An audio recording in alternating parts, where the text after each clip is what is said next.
The rest of these questions in 11.6 are based around chords, chord lengths or intercepts that circles make on axes. So we'll be coming to a fact in a little bit. But the first bit I want to do, I'm doing question 7 because it requires us to draw a sketch. So I just want to go through how we will go about that. So if you're given the center and you have the radius, you should have a little plan in your head that from the center, you're going to have to go up and down and to the right and to the left 4 units of this. So don't go drawing in your axes and then realize that the circle won't fit on the ones that you have. The other things to make note of is that for circles, your X and Y axis have to be scaled out the same. So I used centimeters on both, and then the radius I was able to say, oh, that's 4 centimeters, and then draw it out. So you just have the circle and the center for part 1. The reason I've marked in the rest is because it's going to make sense for this question now, is because what we're asked for is to show that the distance from here to here, the language used can be a bit tricky because it says show that the distance between the points where the circle intersects the y-axis is 4√3. So from here to here, the bits that I've marked in yellow and between those arrows is 4√3. Okay, so the fact, you can see here, I've already sketched in the radius here and the radius here, which are 4. And you can see here, I've put another radius in here from the circle center out, cutting the y-axis, and I've drawn it in at right angles.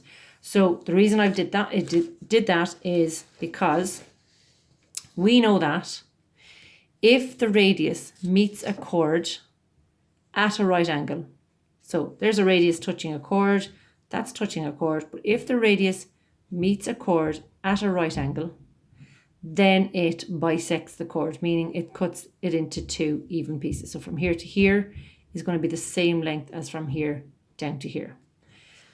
What that helps for, and you can see it in that diagram already, is here, even if it's going out at a different angle, if that radius is drawn in perpendicular to that blue chord, it's cut into 2 pieces. Once you draw in 2 more radii, you've got a little right angle triangle here, a little right angle triangle here.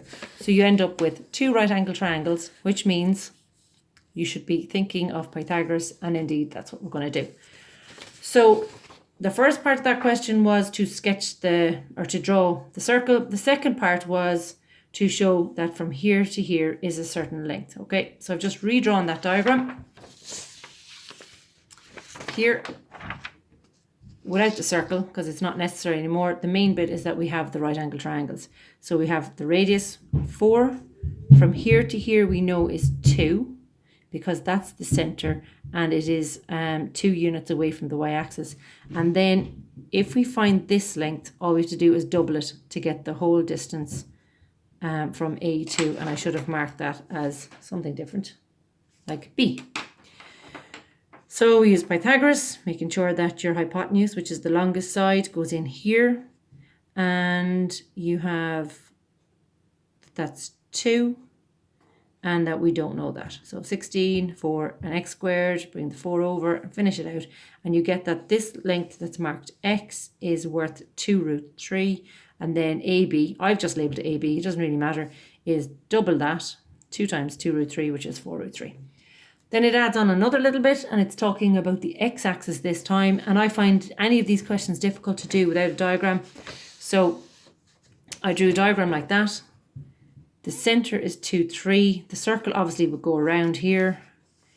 The radius 4. Because this is now the x-axis and the center is 2, 3. That means we know that that must be 3. It's 3 units above the x-axis. And now if we look for this side, we'd be able to find the full length of the, they call it the intercept that the circle make on the y or the x-axis. So if I find y, I can double it. So we've got Pythagoras' theorem again. Write it out. It's in the formula book. Fill it in. At this point, you might say, oh, I see a 4 and I see a 3.